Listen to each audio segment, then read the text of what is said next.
श्री परमात्मने नमः।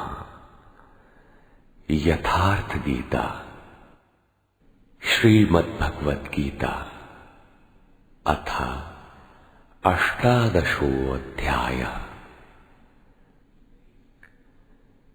ये गीता का अंतिम अध्याय है, जिसके पूर्वार्ध में योगेश्वर श्री कृष्ण द्वारा प्रस्तुत अनेक प्रश्नों का समाधान है तथा उत्तरार्ध गीता का उपसंहार है कि गीता से लाभ क्या है। 17वें अध्याय में आहार, तप, यज्ञ, दान तथा श्रद्धा का विभाग सहित स्वरूप बताया गया। उसी संदर्भ में त्याग के प्रकार शेष है। अर्जुन ने स्वयं एक प्रश्न रखा कि अर्जुन उवाच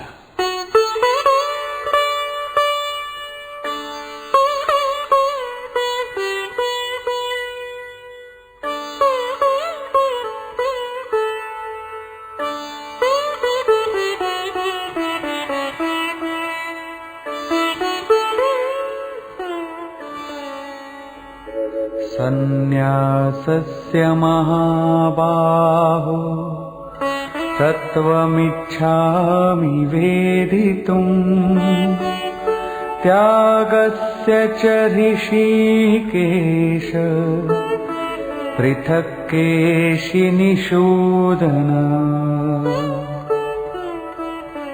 अर्जुन बोला, हे महाबाहो, हे हृदय के सर्वस्व, हे केशिनिषूदन, मैं सन्यास और त्याग के यथार्थ स्वरूप को पृथक पृथक जानना चाहता हूं। पूर्ण त्याग सन्यास है, जहां संकल्प और संस्कारों का भी समापन है, और इससे पहले साधना की पूर्ति के लिए उत्तरोत्तर आसक्ति का त्याग ही त्याग है। यहां दो प्रश्न हैं कि सन्यास के तत्व को जानना चाहता हूं और दूसरा है कि त्याग के तत्व को जानना चाहता हूं। इस पर योगेश्वर श्री कृष्ण ने कहा, श्री भगवान उवाच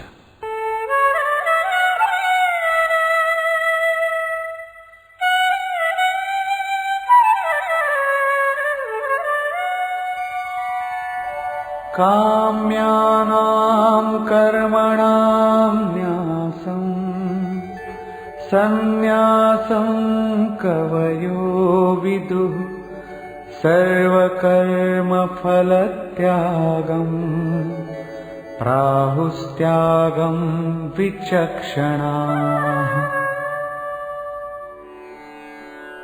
अर्जुन, कितने ही पंडित जन काम्य कर्मों के त्याग को सन्यास कहते हैं और कितने ही विचार कुशल पुरुष संपूर्ण कर्म फलों के त्याग को त्याग कहते हैं।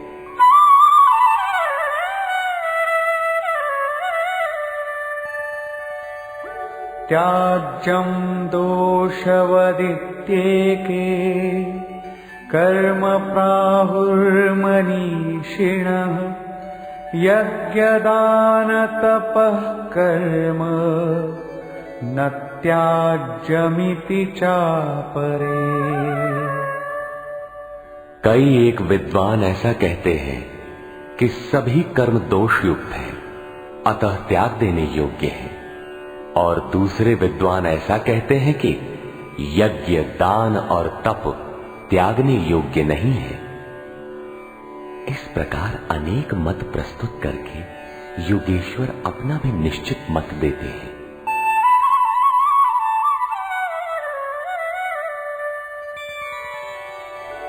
निश्चयं शृणु मे तत्र त्यागे भरतसत्तम त्यागो हि पुरुषौ व्याघ्र त्रिविधः संप्रकीर्तितः। हे अर्जुन, उस त्याग के विषय में तू मेरे निश्चय को सुन। हे पुरुष श्रेष्ठ, वो त्याग 3 प्रकार का कहा गया है।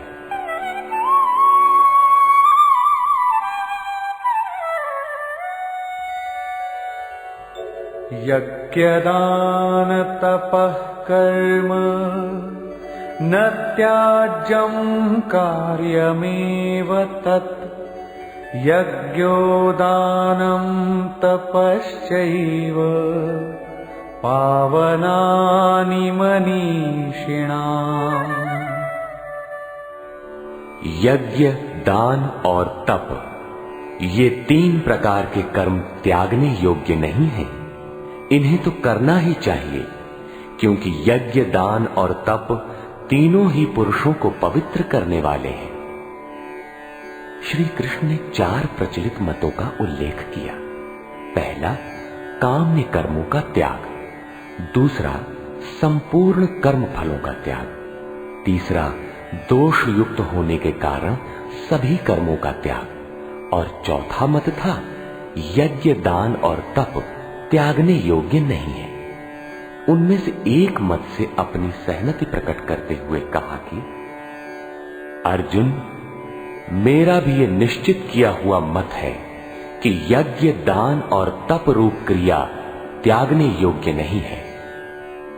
इससे सिद्ध है कि कृष्ण काल में भी कई मत प्रचलित थे, जिनमें एक यथार्थ था।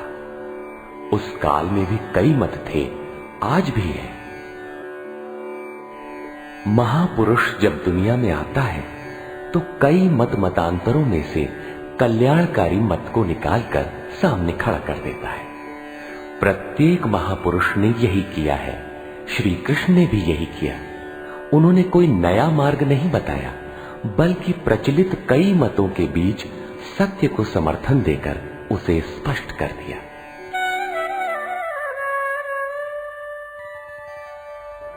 एतान्यपि तु कर्माणि संगं त्यक्त्वा फलानि च कर्तव्यानीति मे पार्थ निश्चितं मतमुत्तमम्। योगेश्वर श्री कृष्ण बल देकर कहते हैं, पार्थ, यज्ञ, दान और तप रूप कर्म आसक्ति और फल को त्याग कर अवश्य करना चाहिए। ये मेरा निश्चय किया हुआ उत्तम मत है। अब अर्जुन के प्रश्न के अनुसार वे त्याग का विश्लेषण करते हैं।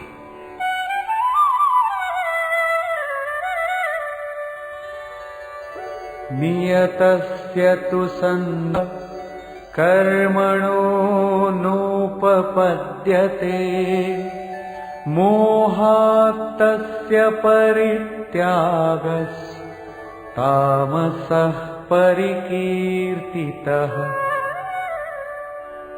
हे अर्जुन, नियत कर्म। श्री कृष्ण के शब्दों में नियत कर्म एक ही है, यज्ञ की प्रक्रिया। इस नियत शब्द को 8-10 बार योगेश्वर ने कहा। इस पर बार बार बल दिया कि कहीं साधक भटक कर दूसरा न करने लगे। इस शास्त्र विधि से निर्धारित कर्म का त्याग करना उचित नहीं। मोह से उसका त्याग करना तामस त्याग कहा गया है।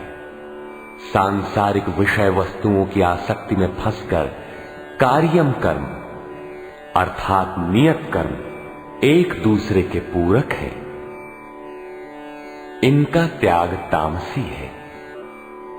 ऐसा पुरुष अधः गच्छति, कीट पतंग पर्यंत अधम योनियों में जाता है, क्योंकि उसने भजन की प्रवृत्तियों का त्याग कर दिया। अब राजस त्याग के विषय में बताते हैं।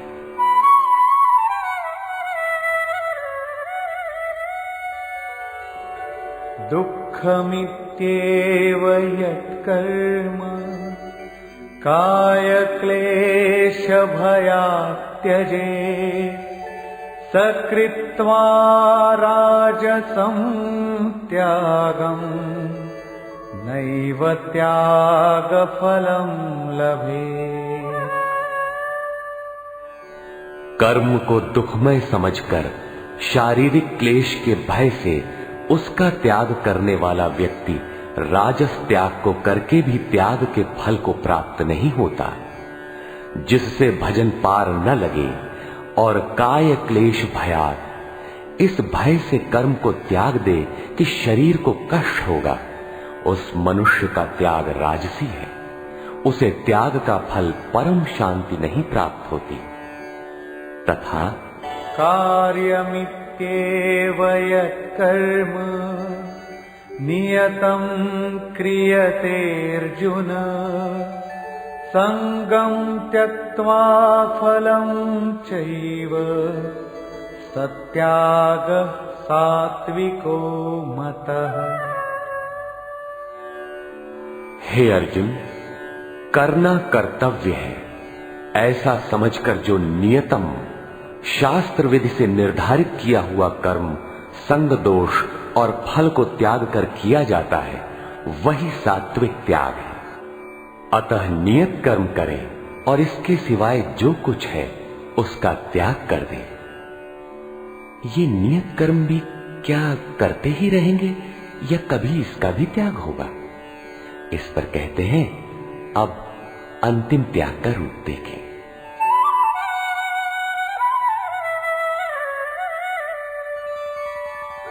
न द्वेष्ट्य कुशलं कर्म कुशलेनानुषज्यते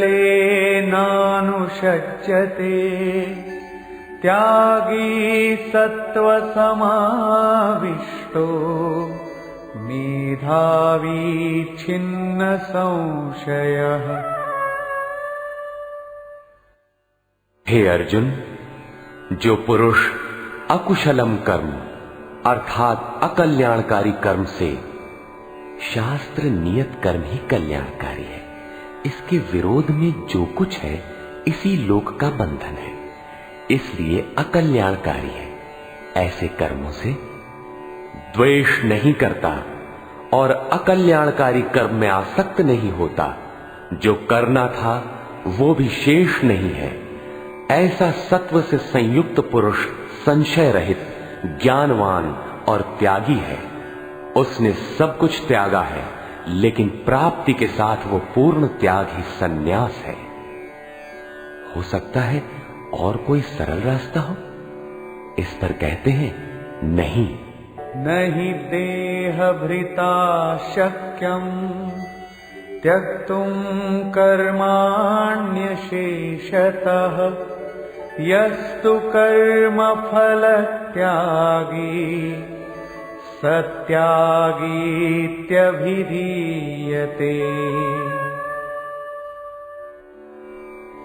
देहधारी पुरुषों के द्वारा अर्थात केवल शरीर ही नहीं जिसे आप देखते हैं, श्री कृष्ण के अनुसार प्रकृति से उत्पन्न सत रज तम तीनों गुण ही इस जीवात्मा को शरीरों में बांधते हैं। जब तक गुण जीवित है तब तक वो जीवधारी है। किसी न किसी रूप में शरीर परिवर्तित होता रहेगा, देह के कारण जब तक जीवित है। देहधारी पुरुषों के द्वारा संपूर्णता से सब कर्मों का त्याग संभव नहीं है, इसलिए जो पुरुष कर्म के फल का त्यागी है वही त्यागी है, ऐसा कहा जाता है। अतः जब तक शरीर के कारण जीवित हैं तब तक नियत कर्म करें और उनके फल का त्याग करें। बदले में किसी फल की कामना न करें, वैसे सकामी पुरुषों के कर्मों का फल भी होता है।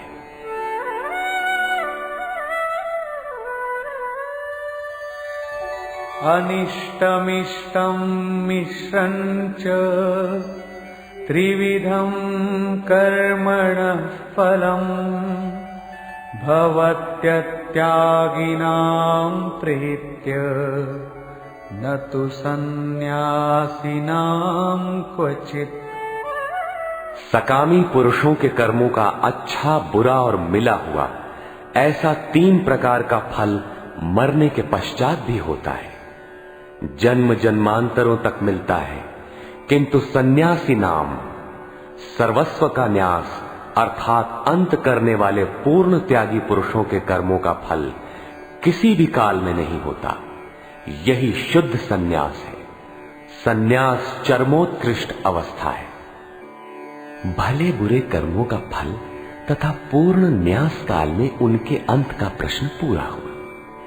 अब पुरुष के द्वारा शुभ अथवा अशुभ कर्म होने में क्या कारण है, इस पर देखें।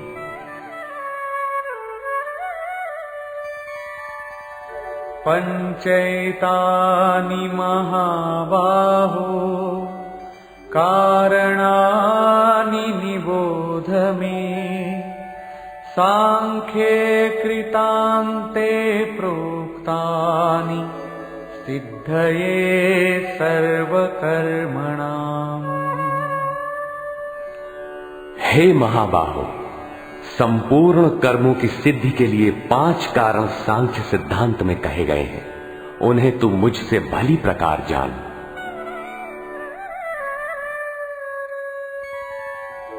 अधिष्ठानं तथा कर्ता करणं च पृथग्विधम् विविधाश्च पृथक् चेष्टा दैवं चैवात्र पंचमम्। इस विषय में कर्ता अर्थात ये मन, पृथक पृथक करण अर्थात जिनके द्वारा किया जाता है, यदि शुभ पार लगता है तो विवेक, वैराग्य, शम, दम, त्याग, अनवरत चिंतन की प्रवृत्तियां करण होंगी।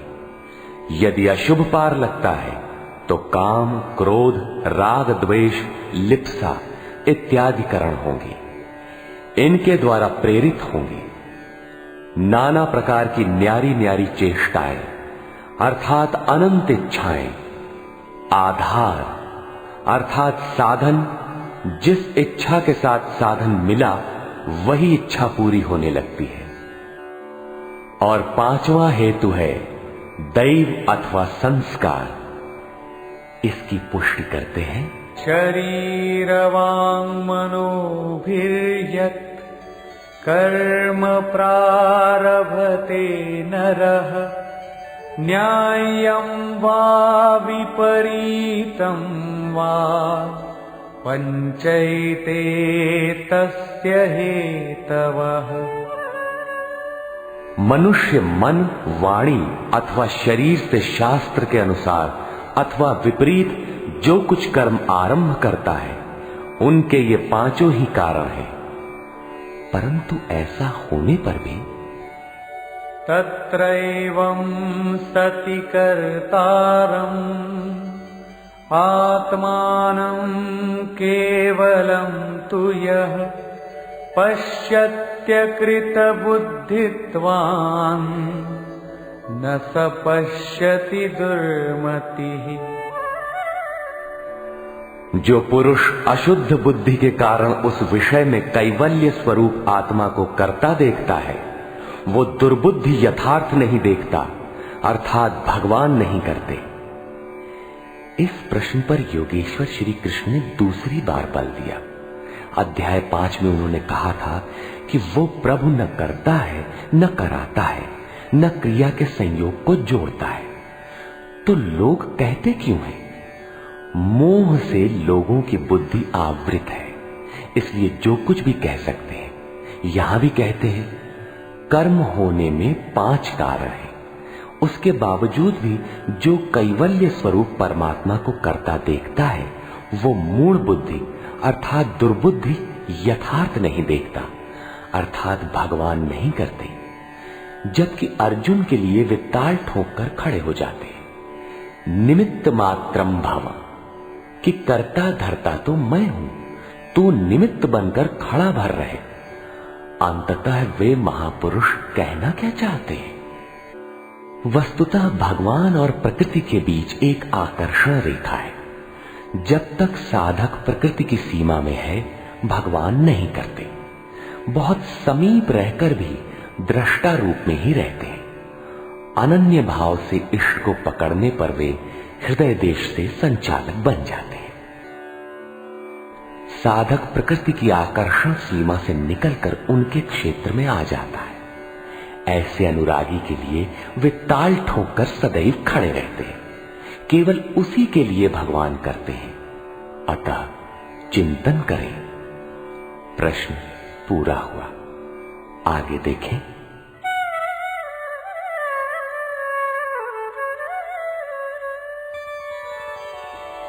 यस्य नाहं कृतो भावो बुद्धिर्यस्य न लिप्यते हत्वापि स इमान् लोकान् न हन्ति न निबध्यते।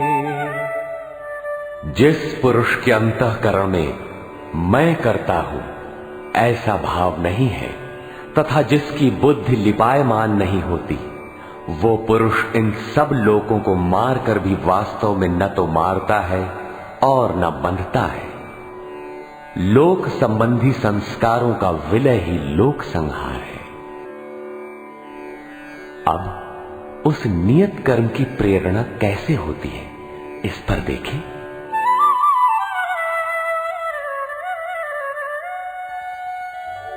ज्ञानं ज्ञेयं परिज्ञाता त्रिविधा कर्म चोदना करणं कर्म कर्तेति त्रिविधः कर्म संग्रहः। अर्जुन, परिज्ञाता अर्थात पूर्ण ज्ञाता महापुरुषों से ज्ञानम, उसको जानने की विधि से, और ज्ञेय जानने योग्य वस्तु। श्री कृष्ण ने पीछे कहा मैं ही ज्ञेय जानने योग्य पदार्थ हूं, से कर्म करने की प्रेरणा मिलती है। पहले तो पूर्ण ज्ञाता कोई महापुरुष हो, उनके द्वारा उस ज्ञान को जानने की विधि प्राप्त हो, लक्ष्य ज्ञेय पर दृष्टि हो, तभी कर्म की प्रेरणा मिलती है। और कर्ता अर्थात मन की लगन, करण अर्थात विवेक वैराग्य शम दम इत्यादि तथा कर्म की जानकारी से कर्म का संग्रह होता है, कर्म इकट्ठा होने लगता है। पीछे कहा गया था कि प्राप्ति के पश्चात उस पुरुष का कर्म किए जाने से कोई प्रयोजन नहीं होता और न छोड़ने से हानि ही होती है। फिर भी लोक संग्रह अर्थात पीछे वालों के हृदय में कल्याणकारी साधनों के संग्रह के लिए वो कर्म में बरतता है। कर्ता, करण और कर्म के द्वारा इनका संग्रह होता है। ज्ञान, कर्म और कर्ता के भी तीन भेद हैं। ज्ञानं कर्म च कर्ता च त्रिधैव गुणभेदतः प्रोच्यते गुणसंख्यानि यथावत् शृणुतान्यपि। ज्ञान, कर्म तथा कर्ता भी गुणों के भेद से सांख्य शास्त्र में तीन प्रकार के कहे गए हैं, उन्हें भी तू यथावत सुन। प्रस्तुत है पहले ज्ञान का भेद। सर्वभूतेषु येनैकं भावमव्ययमीक्षते अविभक्तं विभक्तेषु तज्ज्ञानं विद्धि सात्विकम्। अर्जुन, जिस ज्ञान से मनुष्य पृथक पृथक सब भूतों में एक अविनाशी परमात्म भाव को विभाग रहित एक रस देखता है, उस ज्ञान को तू सात्विक जान। ज्ञान प्रत्यक्ष अनुभूति है जिसके साथ ही गुणों का अंत होना है। ये ज्ञान की परिपक्व अवस्था है। अब राजस ज्ञान देखें।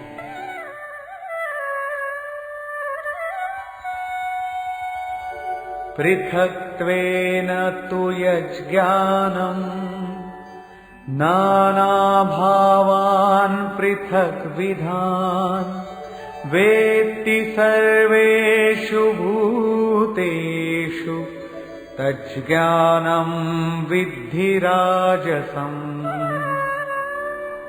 जो ज्ञान संपूर्ण भूतों में भिन्न प्रकार के अनेक भावों को अलग अलग करके जानता है कि ये अच्छा है, ये बुरे हैं, उस ज्ञान को तू राजस जान। ऐसी स्थिति है तो राजसी स्तर पर तुम्हारा ज्ञान है। अब देखें तामस ज्ञान। यत्तु कृत्स्नवदेकस्मिन् कार्ये सक्तमहैतुकम् अतत्त्वार्थवदल्पञ्च तत्तामसमुदाहृतम्।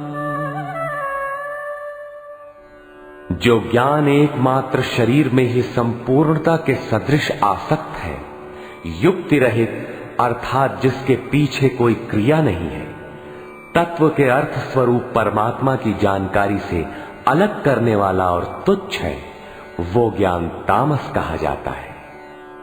अब प्रस्तुत है कर्म के 3 भेद।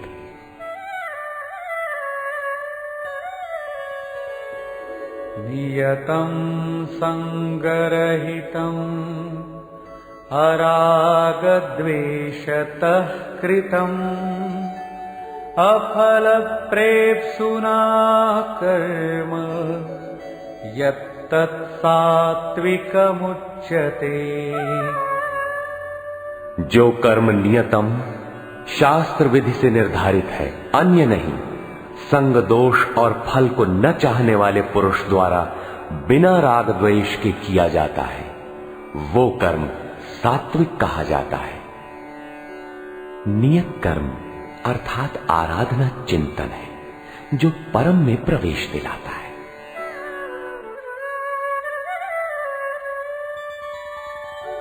यत्तु कामेप्सुना कर्म साहंकारेण वा पुनः क्रियते बहुलायासम् तद्राजसमुदाहृतम्। जो कर्म बहुत परिश्रम से युक्त है, फल को चाहने वाले और अहंकार युक्त पुरुष द्वारा किया जाता है, वो कर्म राजस कहा जाता है। ये पुरुष भी वही नियत कर्म करता है, किंतु अंतर मात्र इतना ही है कि फल की इच्छा और अहंकार से युक्त है, इसलिए उसके द्वारा होने वाले कर्म राजस है। अब देखें तामस।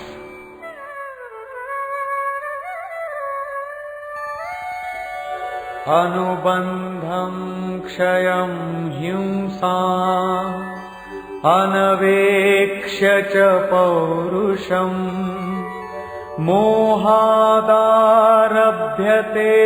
कर्म यत्तत्तामसमुच्यते।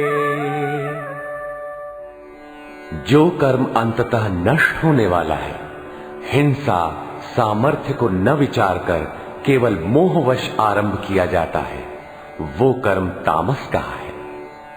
स्पष्ट है कि ये कर्म शास्त्र का नियत कर्म नहीं है, उसके स्थान पर भ्रांति है। अब देखें कर्ता के लक्षण।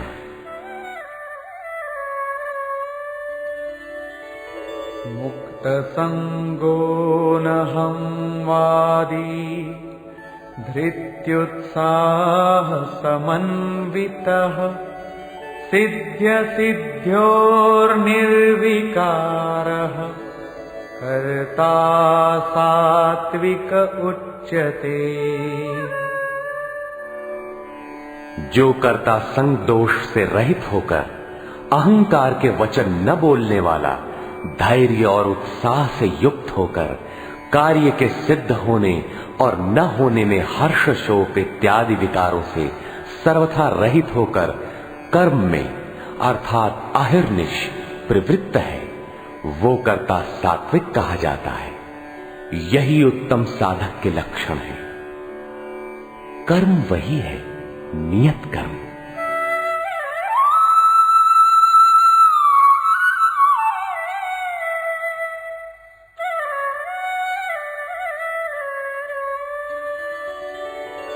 रागी कर्म फल प्रेप्सुः लुब्धो हिंसात्मको शुचिः हर्ष शोकान्वितः कर्ता राजसः परिकीर्तितः।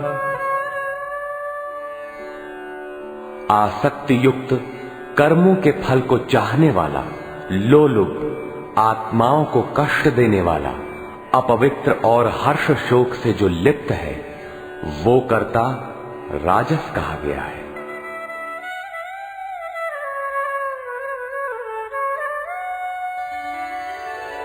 अयुक्तः प्राकृतः स्तब्धः शठो नैष्कृतिको लसः विषादी दीर्घसूत्री च कर्ता तामस उच्यते। जो चंचल चित्त वाला, असभ्य, घमंडी, धूर्त, दूसरे के कार्यों में बाधा पहुंचाने वाला, शोक करने के स्वभाव वाला, आलसी और दीर्घ सूत्री है कि फिर कर लेंगे, वो कर्ता तामस कहा जाता है। दीर्घ सूत्री कर्म को कल पर टालने वाला है, यद्यपि करने की इच्छा उसे भी रहती है। इस प्रकार कर्ता के लक्षण पूरे हुए। अब योगेश्वर श्री कृष्ण ने नवीन प्रश्न उठाया, बुद्धि, धारणा और सुख के लक्षण।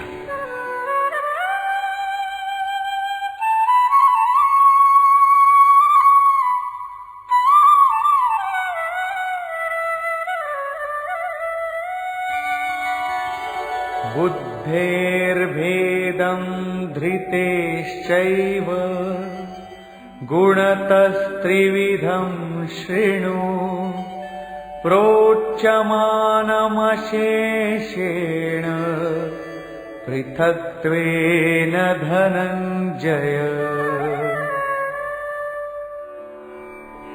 धनंजय, बुद्धि और धारणा शक्ति का भी गुणों के कारण 3 प्रकार का भेद संपूर्णता से विभाग पूर्वक मुझसे सुन।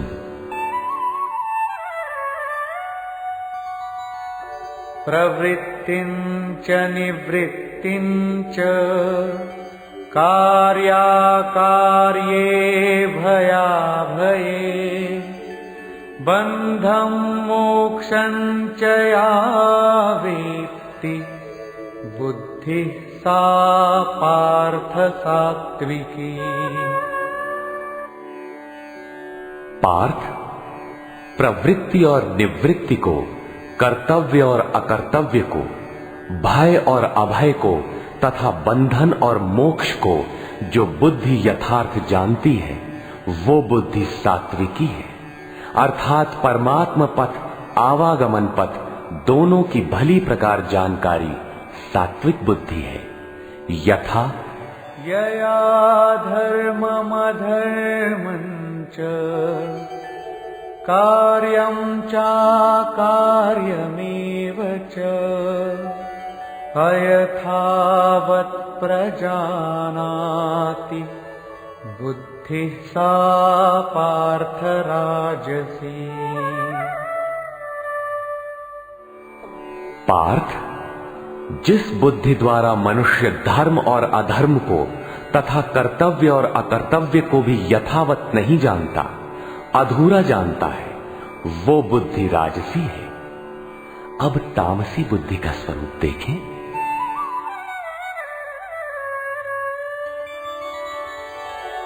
अधर्मं धर्ममिति या मन्यते तमसावृता सर्वार्थान् विपरीतांश्च बुद्धिः सा पार्थ तामसी।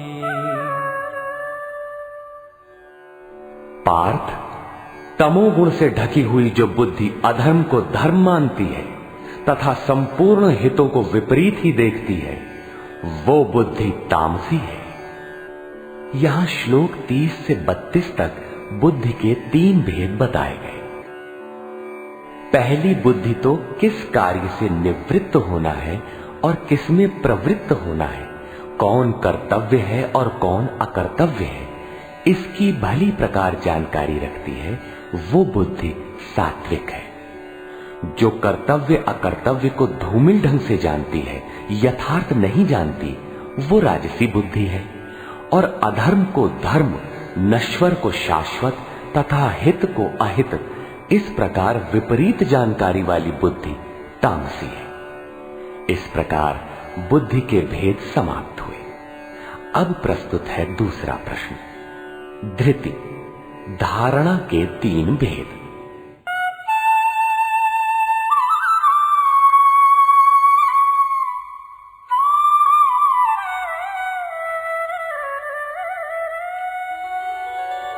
धृत्यायया धारयते मनः प्राणेन्द्रिय क्रिया योगेनाव्यभिचारिण्या धृतिः सा पार्थ सात्विकी। योगेन, यौगिक प्रक्रिया के द्वारा अव्यभिचारिणी, योग चिंतन के अलावा दूसरे किसी स्फुरण का आना व्यभिचार है। चित्त का बहक जाना व्यभिचार है। अतः ऐसी अव्यभिचारिणी धारणा से मनुष्य मन प्राण और इंद्रियों की क्रिया को जो धारण करता है, वो धारणा सात्विकी है। अर्थात मन, प्राण और इंद्रियों को इष्ट की दिशा में मोड़ना ही सात्विक धारणा है। तथा यया तु धर्म कामार्थान् धृत्या धारयतेऽर्जुन प्रसंगेन फलाकांक्षी धृतिः सा पार्थ राजसी। हे पार्थ, फल की इच्छा वाला मनुष्य अति आसक्ति से जिस धारणा के द्वारा केवल धर्म, अर्थ और काम को धारण करता है, अर्थात मोक्ष को नहीं, वो धारणा राजसी है। इस धारणा में भी लक्ष्य वही है, केवल कामना करता है। जो कुछ करता है उसके बदले में चाहता है। अब तामसी धारणा के लक्षण देखें।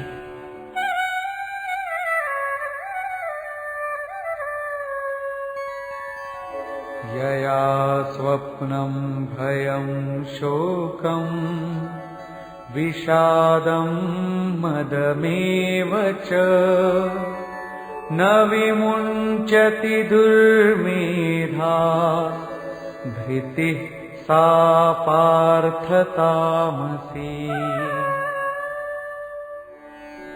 हे पार्थ, दुष्ट बुद्धि वाला मनुष्य जिस धारणा के द्वारा निद्रा, भय, चिंता, दुख और अभिमान को भी अर्थात नहीं छोड़ता, इन सबको धारण किए रहता है, वो धारणा तामसी है।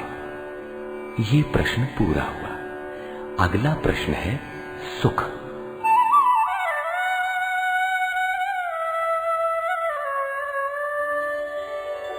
सुखं त्विदानीं त्रिविधं शृणु मे भरतर्षभ अभ्यासाद्रमते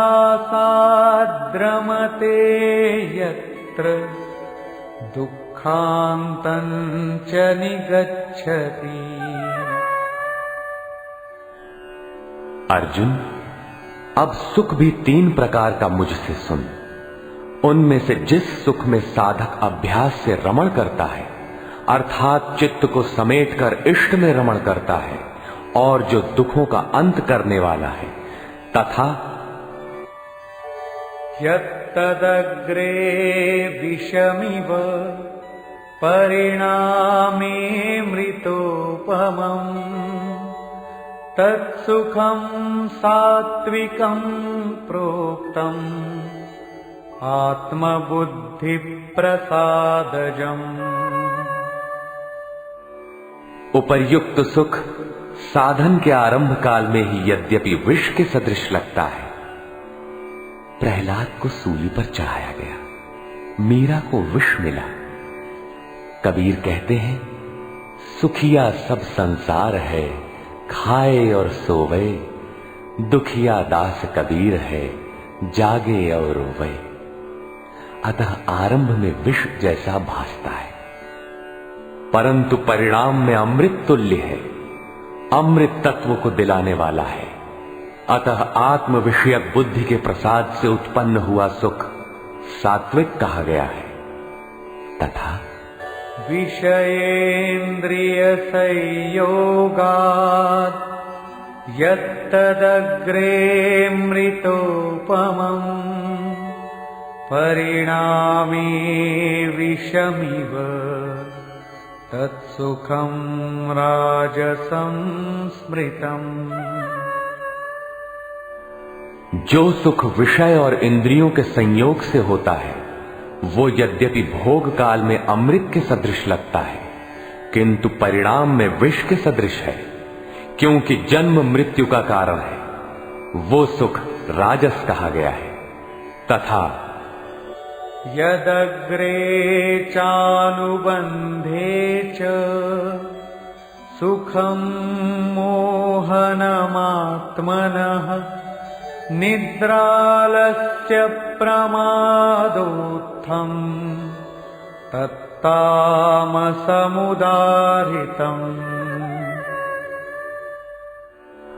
जो सुख भोग काल और परिणाम में भी आत्मा को मोह में डालने वाला है, निद्रा या निशा सर्वभूतानाम, जगत की निशा में अचेत रखने वाला है, आलस्य और व्यर्थ की चेष्टाओं से उत्पन्न वो सुख तामस कहा गया है। अब योगेश्वर श्री कृष्ण गुणों की पहुंच बताते हैं।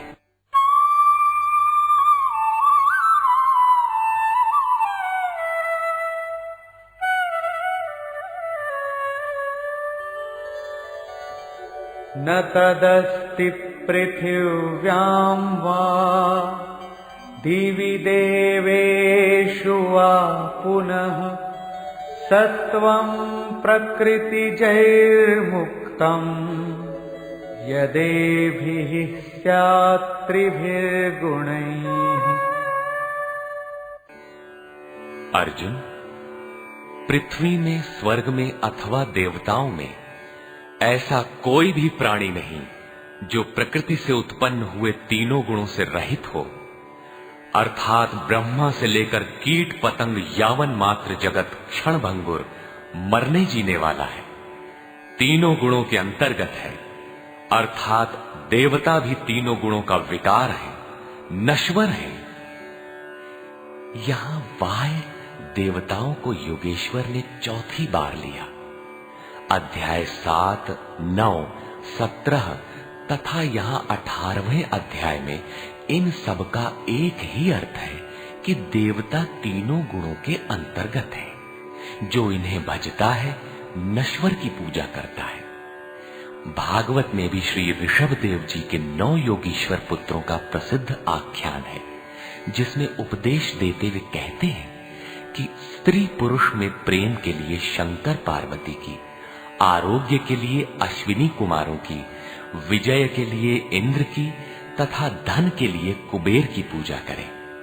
इसी तरह विविध कामनाएं बताकर अंत में निर्णय देते हैं कि संपूर्ण कामनाओं की पूर्ति और मोक्ष के लिए तो एकमात्र नारायण की ही पूजा करनी चाहिए।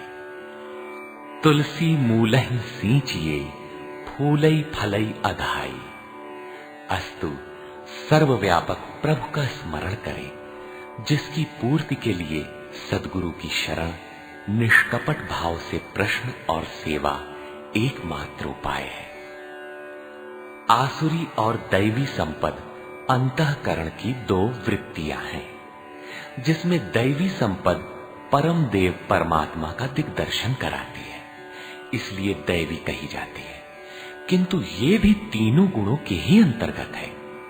गुण शांत होने के पश्चात इनकी भी शांति हो जाती है। तत्पश्चात उस आत्म तृप्त योगी के लिए कोई भी कर्तव्य शेष नहीं रह जाता।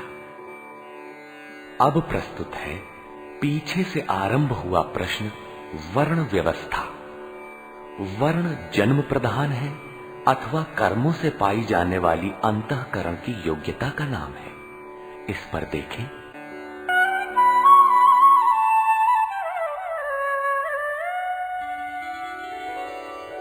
ब्राह्मण क्षत्रिय विशां शूद्राणां च परन्तप कर्माणि प्रविभक्तानि स्वभावप्रभवैर्गुणैः। हे परंतप, ब्राह्मण, क्षत्रिय, वैश्य और शूद्रों के कर्म स्वभाव से उत्पन्न गुणों द्वारा विभक्त किए गए हैं। स्वभाव में सात्विक गुण होगा तो आप में निर्मलता होगी, ध्यान समाधि की क्षमता होगी। तामसी गुण होगा तो आलस्य, निद्रा, प्रमाद रहेगा। उसी स्तर से आपसे कर्म भी होगा। जो गुण कार्यरत है वही आपका वर्ण है, स्वरूप है। इस प्रश्न को योगेश्वर श्री कृष्ण ने यहां चौथी बार लिया है। अध्याय 2 में इन 4 वर्णों में से एक क्षत्रिय का नाम लिया कि क्षत्रिय के लिए युद्ध से श्रेयतर कोई मार्ग नहीं है।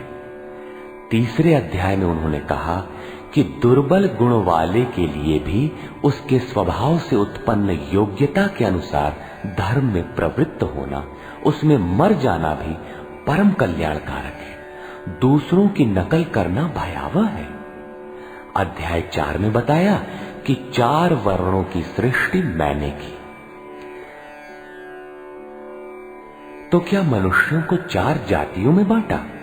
कहते हैं नहीं, गुण कर्म विभागशः। गुणों के योग्यता से कर्म को 4 सोपानों में बांटा। यहां गुण एक पैमाना है, उसके द्वारा माप कर कर्म करने की क्षमता को 4 भागों में बांटा। श्री कृष्ण के शब्दों में कर्म एकमात्र अव्यक्त पुरुष के प्राप्ति की क्रिया है। ईश्वर प्राप्ति का आचरण आराधना है, जिसकी शुरुआत मात्र एक इष्ट में श्रद्धा से है। चिंतन की विधि विशेष है, जिसे पीछे बताए हैं। इस यज्ञार्थ कर्म को ही 4 भागों में बांटा। अब कैसे समझें कि हम में कौन से गुण हैं और किस श्रेणी के हैं? इस पर यहां कहते हैं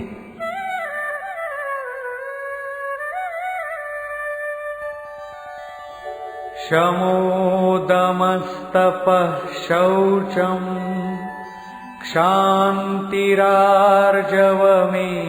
च ज्ञानं विज्ञानमास्तिक्यम् ब्रह्मकर्म स्वभावजम्।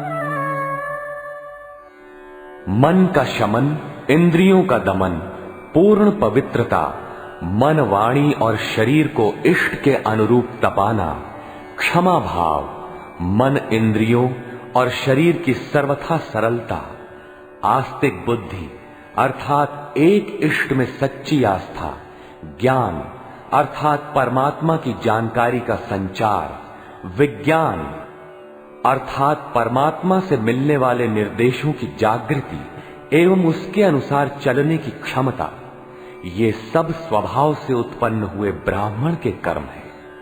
अर्थात जब स्वभाव में ये योग्यताएं पाई जाएं, कर्म धारावाही होकर स्वभाव में ढल जाए, तो वो ब्राह्मण श्रेणी का करता है। तथा शौर्यं तेजो धृतिर्दाक्षम् युद्धे चाप्यपलायनम् दानमीश्वर भावश्च क्षात्रं कर्म स्वभावजम्। शूरवीरता, ईश्वरीय तेज का मिलना, धैर्य, चिंतन में दक्षता अर्थात कर्मसु कौशलम, कर्म करने में दक्षता, प्रकृति के संघर्ष से न भागने का स्वभाव, दान अर्थात सर्वस्व का समर्पण, सब भावों पर स्वामी भाव अर्थात ईश्वर भाव, ये सब क्षत्रिय के स्वभावजम, स्वभाव से उत्पन्न हुए कर्म है। स्वभाव में ये योग्यताएं पाई जाती हैं तो वो कर्ता क्षत्रिय है। अब प्रस्तुत है वैश्य तथा शूद्र का स्वरूप। कृषिगौरक्षवाणिज्यम् वैश्यकर्म स्वभावजम् परिचर्यात्मकं कर्म शूद्रस्यापि स्वभावजम्। कृषि, गोरक्षा और व्यवसाय वैश्य के स्वभावजन्य कर्म है। गोपालन ही क्यों, भैंस को मार डालें, बकरी न रखें, ऐसा कुछ नहीं है। सुदूर वैदिक वाडहमय में गो शब्द अंतःकरण एवं इंद्रियों के लिए प्रचलित था। गोरक्षा का अर्थ है इंद्रियों की रक्षा। विवेक, वैराग्य, शम, दम के द्वारा इंद्रियां सुरक्षित होती हैं। काम, क्रोध, लोभ, मोह के द्वारा ये विभक्त हो जाती हैं, क्षीण हो जाती हैं। आत्मिक संपत्ति ही स्थिर संपत्ति है। ये अपना निज धन है जो एक बार साथ हो जाने पर सदैव साथ देती है। प्रकृति के द्वंद्वों में से उनका शनैः शनैः संग्रह करना व्यवसाय है। विद्याधनम सर्वधन प्रधानम, इसे अर्जित करना वाणिज्य है। खेती, शरीर ही एक क्षेत्र है। इसके अंतराल में बोया हुआ बीज संस्कार रूप में भला बुरा जमता है। अर्जुन, इस निष्काम कर्म में बीज अर्थात आरंभ का नाश नहीं होता। परम तत्व के चिंतन का जो बीज इस क्षेत्र में पड़ा है, उसे सुरक्षित रखते हुए इसमें आने वाले विजातीय विकारों का निराकरण करते जाना खेती है। अपने से उन्नत अवस्था वाले, प्राप्ति वाले गुरुजनों की सेवा करना शूद्र का स्वभावजन्य कर्म है। शूद्र का अर्थ नीच नहीं, अपितु अल्पज्ञ है। निम्न श्रेणी का साधक ही शूद्र है। प्रवेशिका श्रेणी का वो साधक परिचर्या से ही आरंभ करे। स्वभाव परिवर्तनशील है। स्वभाव के परिवर्तन के साथ वर्ण परिवर्तन हो जाता है। वस्तुतः ये वर्ण अति उत्तम, उत्तम, मध्यम और निकृष्ट 4 अवस्थाएं हैं। कर्म पथ पर चलने वाले साधकों की ऊंची नीची 4 सीढ़ियां हैं, क्योंकि कर्म एक ही है, नियत कर्म। श्री कृष्ण कहते हैं कि परम सिद्धि की प्राप्ति का यही एक रास्ता है कि स्वभाव में जैसी योग्यता है वहीं से लगे। इसको देखें।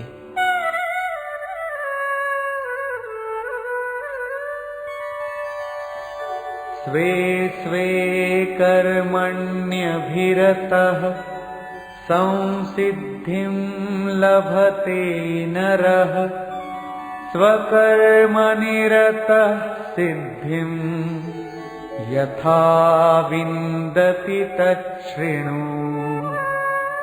अपने अपने स्वभाव में पाई जाने वाली योग्यता के अनुसार कर्म में लगा हुआ मनुष्य संसिद्धिम, भगवत प्राप्ति रूपी परम सिद्धि को प्राप्त होता है। पहले भी कह आए हैं, इस कर्म को करके तू परम सिद्धि को प्राप्त होगा। कौन सा कर्म करके? अर्जुन, तू शास्त्र विधि से निर्धारित कर्म, यज्ञार्थ कर्म कर। अब स्वकर्म करने की क्षमता के अनुसार कर्म में लगा हुआ मनुष्य परम सिद्धि को किस प्रकार प्राप्त होता है, वो विधि तुम मुझसे सुन। ध्यान दे।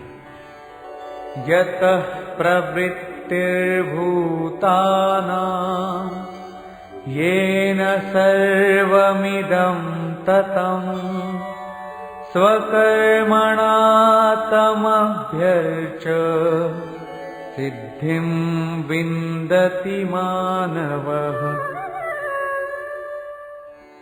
जिस परमात्मा से सब भूतों की उत्पत्ति हुई, जिससे ये संपूर्ण जगत व्याप्त है, उस परमेश्वर को स्वकर्मणा, अपने स्वभाव से उत्पन्न हुए कर्म के द्वारा अर्चन कर परम सिद्धि को प्राप्त होता है। अतः परमात्मा की भावना और परमात्मा का ही सर्वांगीण अर्चन और क्रमशः चलना आवश्यक है। जैसे कोई बड़ी कक्षा में बैठ जाए तो छोटी भी खो देगा और बड़ी तो मिलेगी ही नहीं। अतः इस कर्म पथ पर सोपानशः चलने का विधान है, जैसे अध्याय 18 के 6 श्लोक में। इसी पर पुनः बल देते हुए कहते हैं कि आप अल्पज्ञ ही क्यों न हो, वहीं से आरंभ करें। वो विधि है परमात्मा के प्रति समर्पण।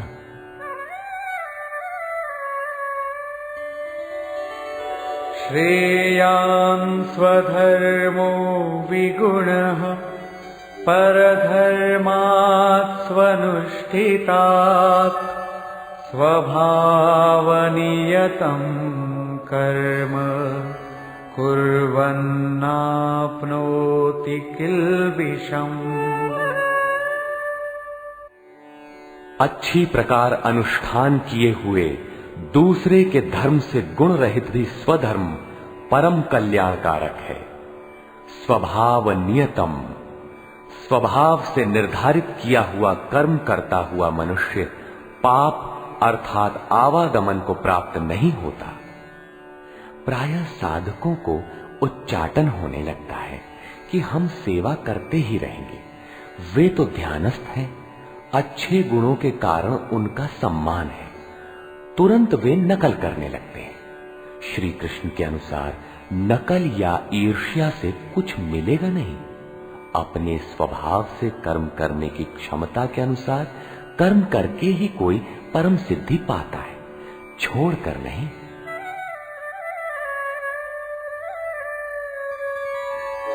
सहजं कर्म कौन्तेय सदोषमपि न त्यजेत् सर्वारम्भा हि दोषेण धूमेनाग्निरिवावृताः।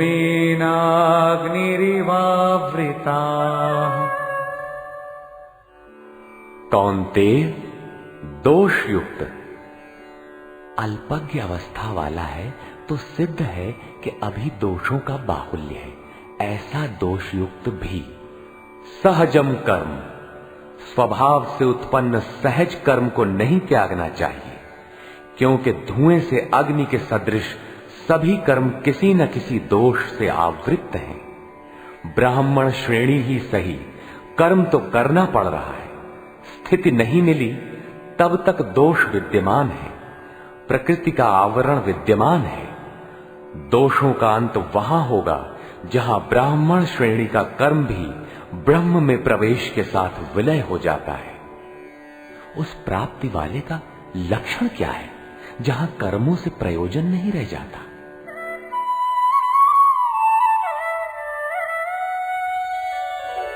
असक्त बुद्धि सर्वत्र जितात्मा विगत स्पृहः नैष्कर्म्य सिद्धिं परमां सन्न्यासेनाधिगच्छति।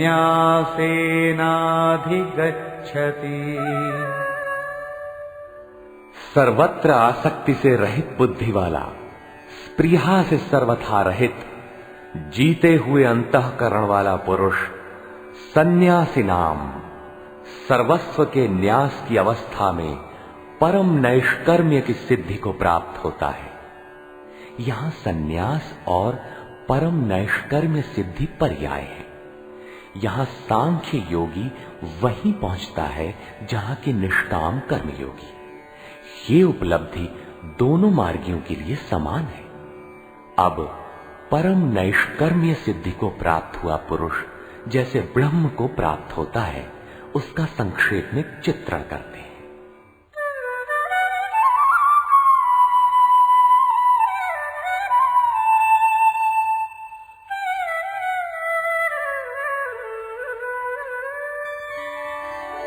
सिद्धिं प्राप्तो यथा ब्रह्म तथाप्नोति निबोध मे समासेनैव कौन्तेय निष्ठा ज्ञानस्य या परा।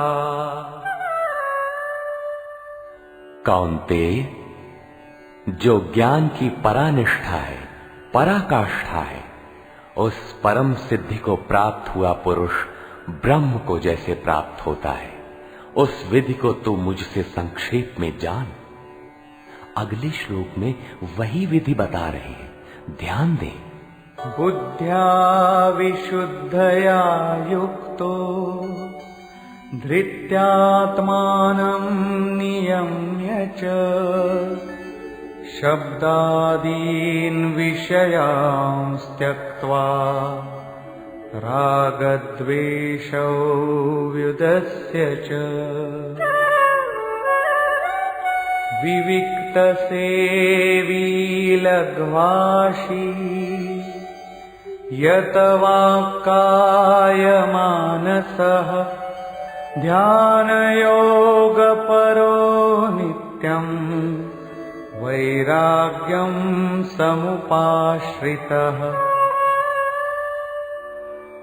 अर्जुन, विशेष रूप से शुद्ध बुद्धि से युक्त एकांत और शुभ देश का सेवन करने वाला, साधना में जितना सहायक हो उतना ही आहार करने वाला, जीते हुए मन, वाणी और शरीर वाला, दृढ़ वैराग्य को भली प्रकार प्राप्त हुआ पुरुष, निरंतर ध्यान योग के परायण और ऐसी धारणा से युक्त अर्थात इसी सब को धारण करने वाला तथा अंतःकरण को वश में करके शब्दादिक विषयों को त्याग कर राग द्वेष को नष्ट करके तथा अहंकारं बलं दर्पं कामं क्रोधं परिग्रहं विमुच्य निर्ममः शान्तो ब्रह्मभूयाय कल्पते। अहंकार, बल, घमंड, काम, क्रोध, बाह्य वस्तुओं और आंतरिक चिंतनों का त्याग कर ममता रहित शांत अंतःकरण हुआ पुरुष पर ब्रह्म के साथ एक ही भाव होने के लिए योग्य होता है। आगे देखें।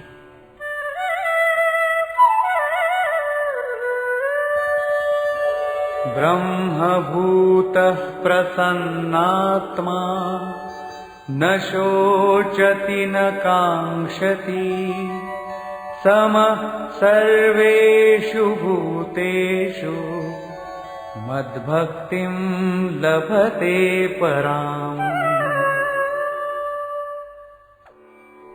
ब्रह्म के साथ एक ही भाव होने की योग्यता वाला वो प्रसन्न चित्त पुरुष न तो किसी वस्तु के लिए शोक करता है और न किसी की आकांक्षा ही करता है।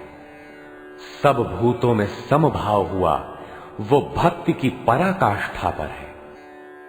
भक्ति अपना परिणाम देने की स्थिति में है जहां ब्रह्म में प्रवेश मिलता है। अब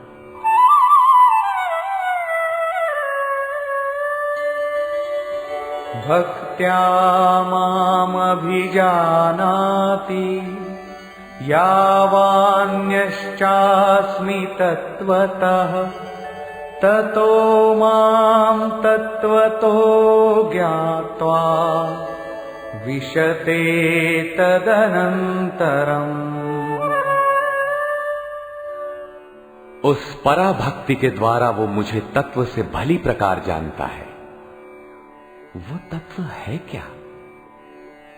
मैं जो और जिस प्रभाव वाला हूं, अजर अमर शाश्वत जिन अलौकिक गुण धर्मों वाला हूं, उसे जानता है और मुझे तत्व से जानकर तत्काल ही मुझ में प्रवेश कर जाता है। प्राप्ति काल में तो भगवान दिखाई पड़ते हैं और प्राप्ति के ठीक बाद तत्क्षण वो अपने ही आत्म स्वरूप को उन ईश्वरीय गुण धर्मों से युक्त पाता है कि आत्मा ही अजर अमर शाश्वत अव्यक्त और सनातन है। अहंकार, बल, दर्प, काम, क्रोध, मद, मोह इत्यादि प्रकृति में गिराने वाले विकार जब सर्वथा शांत हो जाते हैं और विवेक, वैराग्य, शम, दम, एकांत सेवन, ध्यान इत्यादि ब्रह्म में प्रवेश दिलाने वाली योग्यताएं जब पूर्णतया परिपक्व हो जाती है, उस समय वो ब्रह्म को जानने योग्य होता है। उस योग्यता का नाम ही पराभक्ति है। इसी योग्यता द्वारा वो तत्व को जानता है। तत्व है क्या? मुझे जानता है। भगवान जो है, जिन विभूतियों से युक्त है, उसे जानता है और मुझे जानकर तत्क्षण मुझ में ही स्थित हो जाता है। अर्थात ब्रह्म, तत्व, ईश्वर, परमात्मा और आत्मा एक दूसरे के पर्याय हैं। एक की जानकारी के साथ ही इन सब की जानकारी हो जाती है। यही परम सिद्धि, परम गति, परम धाम भी है। अतः गीता का दृढ़ निश्चय है कि सन्यास और निष्काम कर्मयोग दोनों ही परिस्थितियों में परम नैष्कर्म्य सिद्धि को पाने के लिए नियत कर्म अर्थात चिंतन अनिवार्य है। अब तक तो सन्यासी के लिए भजन चिंतन पर बल दिया और अब समर्पण कहकर उसी वार्ता को निष्काम कर्मयोगी के लिए भी कहते हैं।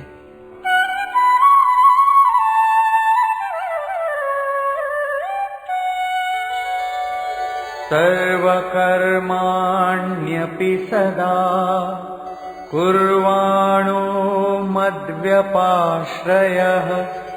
मत्प्रसादादवाप्नोति शाश्वतं पदमव्ययम्। मुझ पर विशेष रूप से आश्रित हुआ पुरुष संपूर्ण कर्मों को सदा करता हुआ, लेश मात्र भी त्रुटि न रख कर करता हुआ, मेरे कृपा प्रसाद से शाश्वत अविनाशी परम पद को प्राप्त होता है। कर्म वही है, नियत कर्म, यज्ञ की प्रक्रिया। पूर्ण योगेश्वर सद्गुरु के आश्रित साधक उनके कृपा प्रसाद से शीघ्र पा जाता है। अतः उसे पाने के लिए समर्पण आवश्यक है।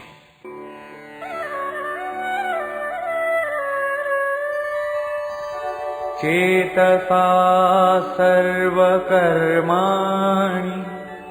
मयि सन्न्यस्य मत्परः बुद्धियोगमुपाश्रित्य मच्चित्तः सततं भव।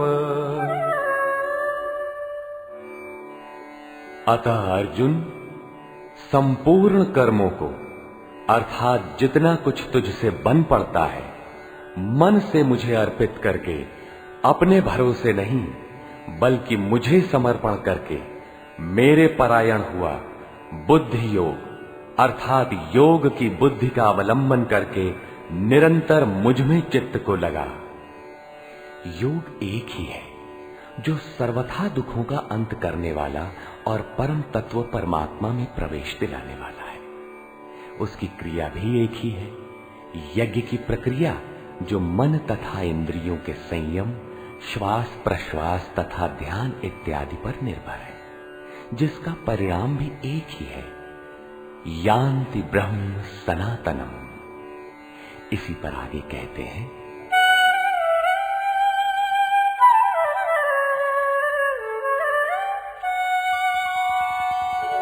मच्चित्तः सर्वदुर्गाणि मत्प्रसादात् तरिष्यसि अथ चेत्त्वमहङ्कारात् न श्रोष्यसि विनङ्क्ष्यसि। इस प्रकार मुझ में निरंतर चित्त को लगाने वाला होकर तू मेरी कृपा से मन और इंद्रियों के संपूर्ण दुर्गों को अनायास ही तर जाएगा। इंद्रिन द्वार झरोखा नाना, तह तह सुर बैठे करी थाना। आवत देखहि विषय वयारी, ते हठि देहि कपाट उघारी। ये ही दुर्जय दुर्ग है।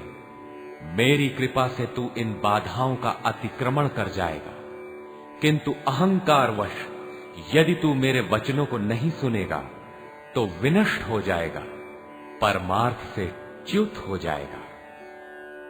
पुनः इसी पर बल देते हैं।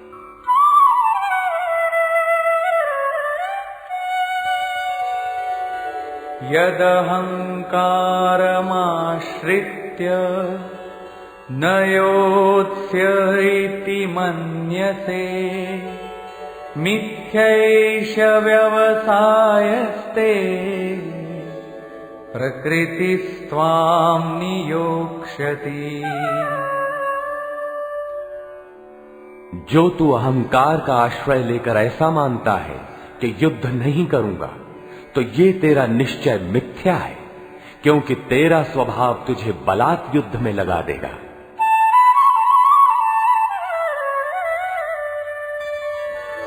स्वभावजेन कौन्तेय निबद्ध स्वेन कर्मणा कर्तुं नेच्छसि यन्मोहात् करिष्यस्य वशोऽपि तत्।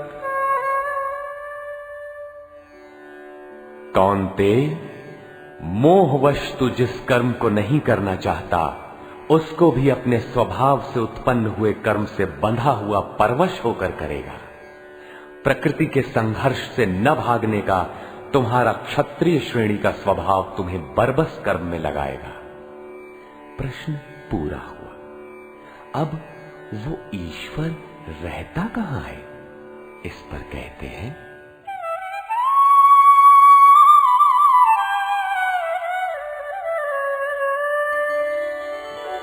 ईश्वरः सर्वभूतानां हृद्देशेऽर्जुन तिष्ठति भ्रामयन् सर्वभूतानि यन्त्रारूढानि मायया। अर्जुन, वो ईश्वर संपूर्ण भूत प्राणियों के हृदय देश में निवास करता है। इतना समीप है तो लोग जानते क्यों नहीं?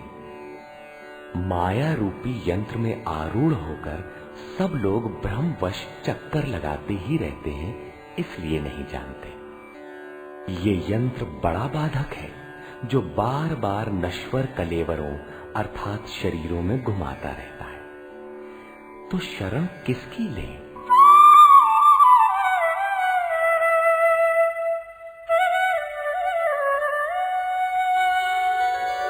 तमेव शरणं गच्छ सर्वभावेन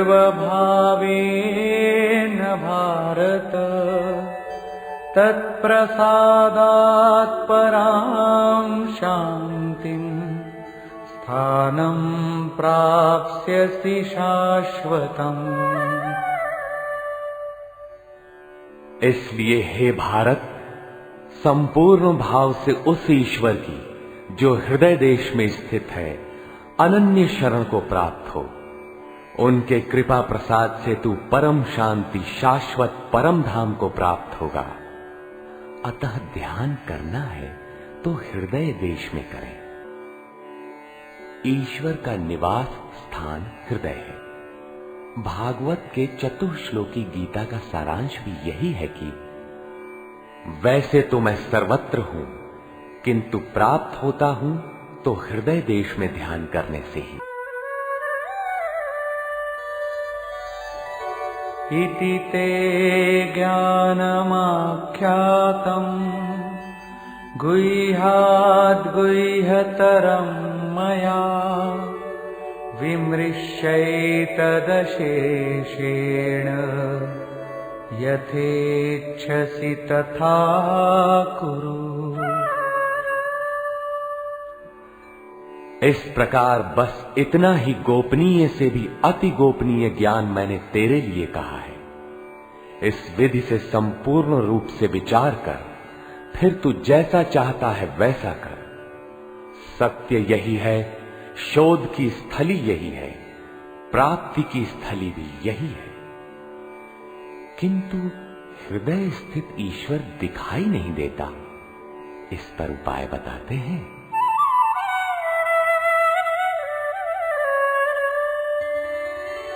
सर्वगुह्यतमं भूयः शृणु मे परमं वचः इष्टोऽसि मे दृढमिति ततो वक्ष्यामि ते हितम्।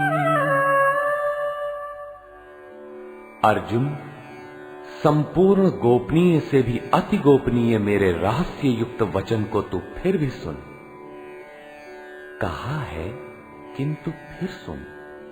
साधक के लिए इष्ट सदैव खड़े रहते हैं। क्योंकि तू मेरा अतिशय प्रिय है, इसलिए ये परम हितकारक वचन मैं तेरे लिए फिर भी कहूंगा। वो है क्या?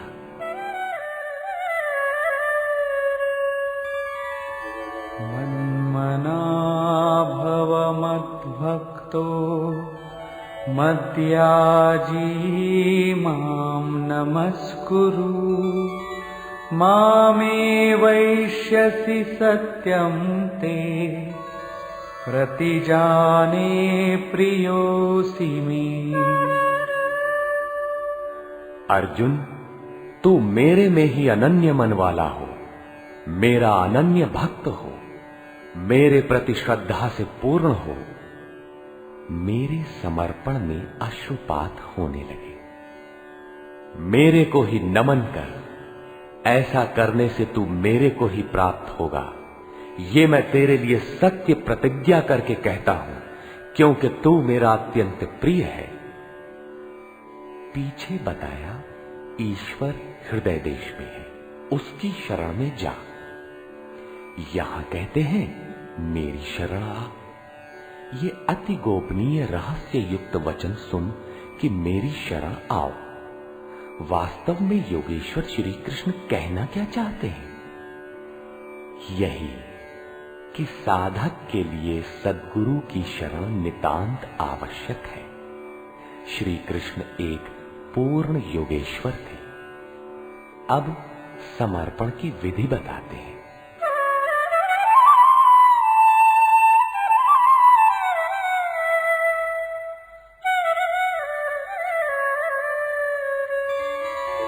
सर्वधर्मान् परित्यज्य मामेकं शरणं व्रज अहं त्वा सर्वपापेभ्यो मोक्षयिष्यामि मा शुचः।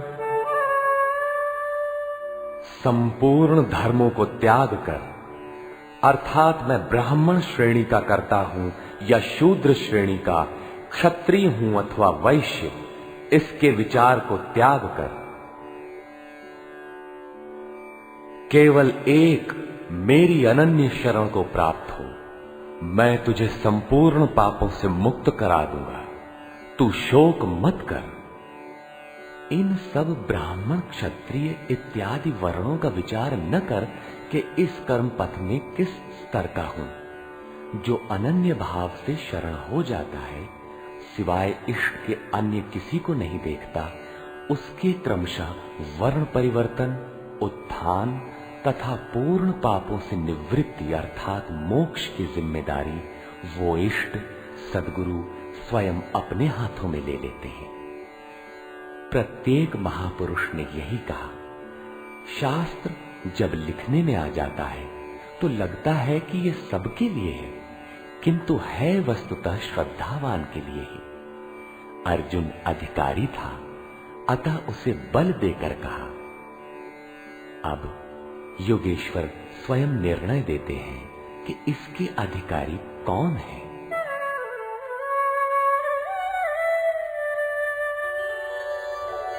इदन्ते न तपस्काय न भक्ताय कदाचन न चाशुश्रूषवे वाच्यम् न च मां योऽभ्यसूयति। अर्जुन, इस प्रकार तेरे हित के लिए कहे हुए इस गीता के उपदेश को किसी काल में भूल कर भी न तो तप रहित मनुष्य के प्रति कहना चाहिए, न भक्ति रहित के प्रति कहना चाहिए, न बिना सुनने की इच्छा वाले के प्रति कहना चाहिए, और जो मेरी निंदा करता है ये दोष है, वो दोष है, इस प्रकार झूठी आलोचना करता है, उसके प्रति भी नहीं कहना चाहिए। महापुरुष ही तो थे जिनके समक्ष स्तुतिकर्ताओं के साथ साथ कतिपय निंदक भी रहे होंगे। इनसे तो नहीं कहना चाहिए, किंतु प्रश्न स्वाभाविक है कि कहा किससे जाए। इस पर देखें। यैमं परमं गुह्यं मद्भक्तेष्वभिधास्यति भक्तिं मयि परां कृत्वा मामे वैश्यत्य संशयः। जो मनुष्य मुझ में परम प्रेम करके इस परम रहस्य युक्त गीता के उपदेश को मेरे भक्तों में कहेगा, वो निसंदेह मुझे ही प्राप्त होगा।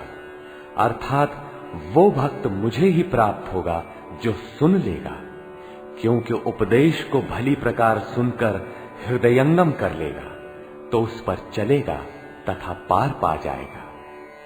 अब उस उपदेशकर्ता के लिए कहते हैं।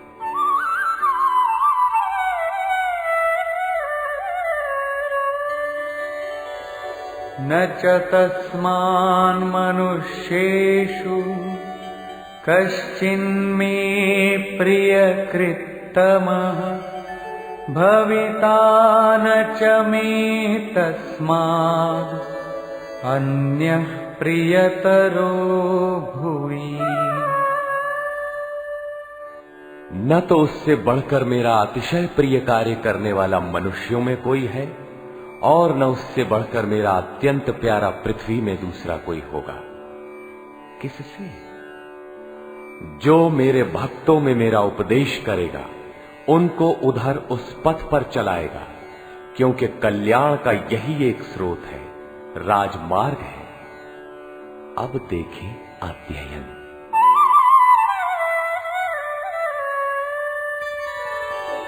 अध्येष्यते च य इमं धर्म्यं संवादमावयोः ज्ञानयज्ञेन तेनाहम् इष्टः स्यामिति मे मतिः। जो पुरुष इस धर्ममय हम दोनों के संवाद को अध्येष्यते भली प्रकार मनन करेगा, उसके द्वारा मैं ज्ञान यज्ञ से पूजित होऊंगा। अर्थात ऐसा यज्ञ जिसका परिणाम ज्ञान है, जिसका स्वरूप पीछे बताया गया है, जिसका तात्पर्य है साक्षात्कार के साथ मिलने वाली जानकारी। ऐसा मेरा निश्चित मत है। श्रद्धावाननसूयश्च शृणुयादपि यो नरः सोऽपि मुक्तः शुभान् लोकान् प्राप्नुयात् पुण्यकर्मणाम्।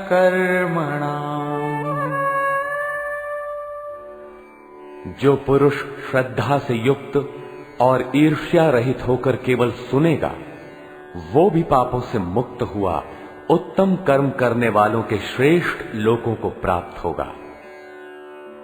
अर्थात करते हुए भी पार न लगे तो सुना भर करें।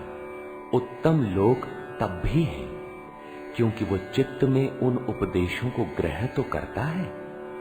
यहां 67 से 71 तक 5 श्लोकों में भगवान श्री कृष्ण ने ये बताया कि गीता का उपदेश अनाधिकारियों को नहीं कहना चाहिए, किंतु जो श्रद्धावान हैं उनसे अवश्य कहना चाहिए।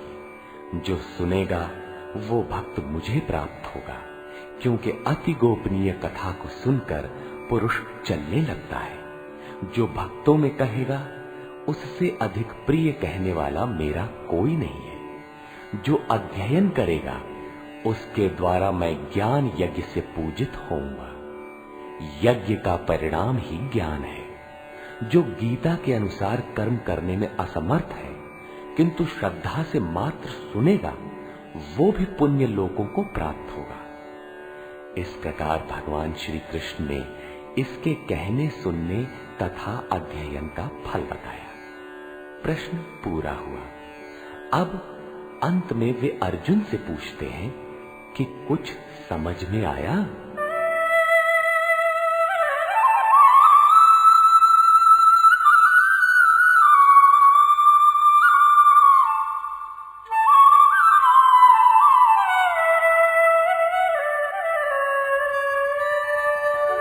कच्चिदेतच्छ्रितं पार्थ त्वयैकाग्रेण चेतसा कच्चिदज्ञानसम्मोहः प्रनष्टस्ते धनञ्जय।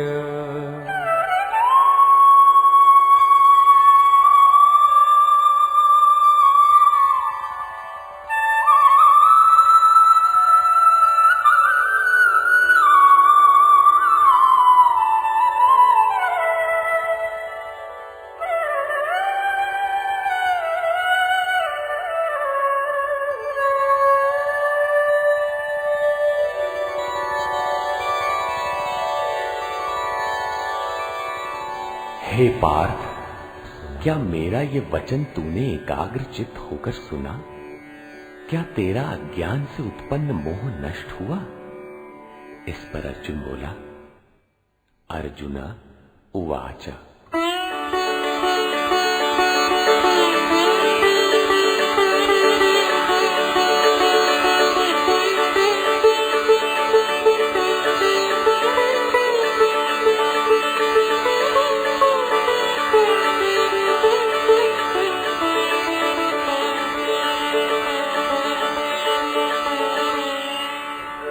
नष्टो मोहः स्मृतिर्लब्धा त्वत्प्रसादान्मयाच्युत स्थितोऽस्मि गतसन्देहः करिष्ये वचनं तव।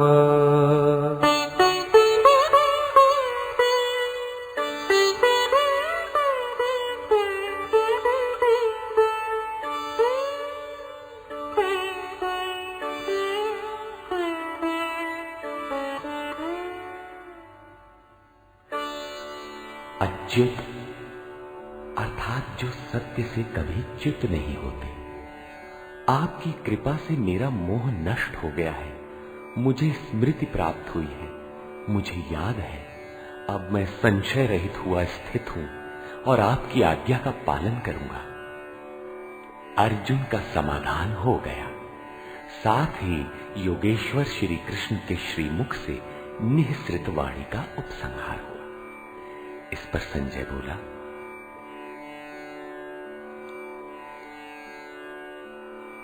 11वें अध्याय में विराट रूप का दर्शन करा लेने पर योगेश्वर श्री कृष्ण ने कहा था कि अर्जुन, अनन्य भक्ति के द्वारा मैं इस प्रकार देखने को, जैसा तूने देखा है, तत्व से जानने तथा प्रवेश करने को सुलभ हूं। अध्याय 11 के 54वें श्लोक में इस प्रकार दर्शन करने वाले साक्षात मेरे स्वरूप को प्राप्त हो जाते हैं। और यहां भी अर्जुन से पूछते हैं कि क्या तुम्हारा मोह नष्ट हुआ? अर्जुन ने कहा कि मेरा मोह नष्ट हो गया, मैं अपनी स्मृति को प्राप्त हो गया हूं, आप जो कहते हैं वही करूंगा। दर्शन के साथ तो अर्जुन को मुक्त हो जाना चाहिए था। वस्तुतः अर्जुन को तो जो होना था हो गया, किंतु शास्त्र भविष्य में आने वाली पीढ़ी के लिए होता है, उसका उपयोग आप सबके लिए है। संजय उवाच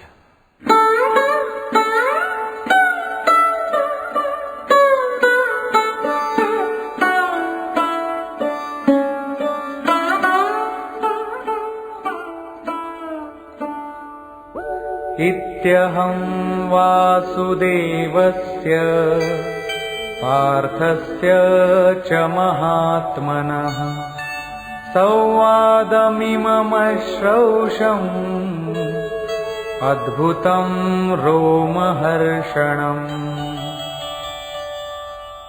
इस प्रकार मैंने वासुदेव और महात्मा अर्जुन, अर्थात अर्जुन एक महात्मा है, योगी है, साधक है, न कि कोई धनुर्धर जो मारने के लिए खड़ा हो। अतः महात्मा अर्जुन के इस विलक्षण और रोमांचकारी संवाद को सुना। आप में सुनने की क्षमता कैसे आई? आगे कहते हैं, व्यासप्रसादाच्छ्रितवान् एतद्गुह्यमहं परम् योगं योगेश्वरात् कृष्णात् साक्षात् कथयतः स्वयं। श्री व्यास जी की कृपा से, उनकी दी हुई दृष्टि से मैंने इस परम गोपनीय योग को साक्षात कहते हुए स्वयं योगेश्वर श्री कृष्ण से सुना है। संजय श्री कृष्ण को योगेश्वर मानता है। जो स्वयं योगी हो और दूसरों को भी योग प्रदान करने की क्षमता रखता हो, वो योगेश्वर है।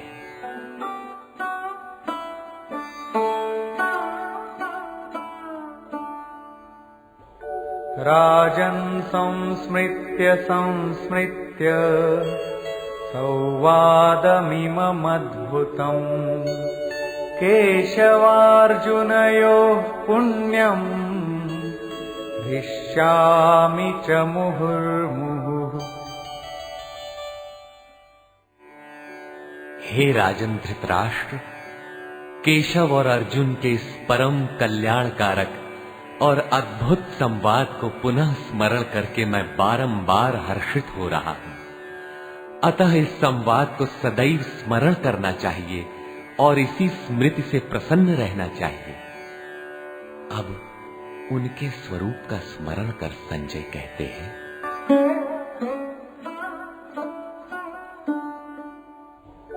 तच्च संस्मृत्य संस्मृत्य रूपमत्यद्भुतं हरेः विस्मयो मे महान् राजन् हृष्यामि च पुनः पुनः। हे राजन, हरि के अर्थात जो शुभाशुभ सर्व का हरण कर स्वयं शेष रहते हैं, उन हरि के अति अद्भुत रूप को पुनः पुनः स्मरण करके मेरे चित्त में महान आश्चर्य होता है और मैं बारंबार हर्षित होता हूं। इष्ट का स्वरूप बार बार स्मरण करने की वस्तु है। अंत में संजय निर्णय देते हैं,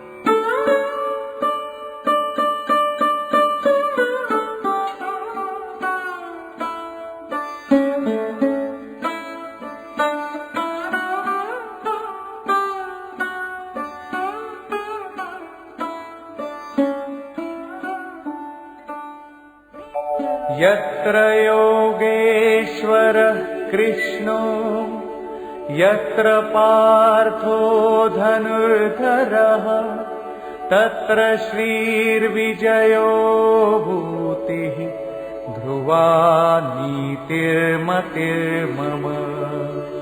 तत्र श्रीर्विजयो भूतिः ध्रुवा नीतिर्मतिर्मम।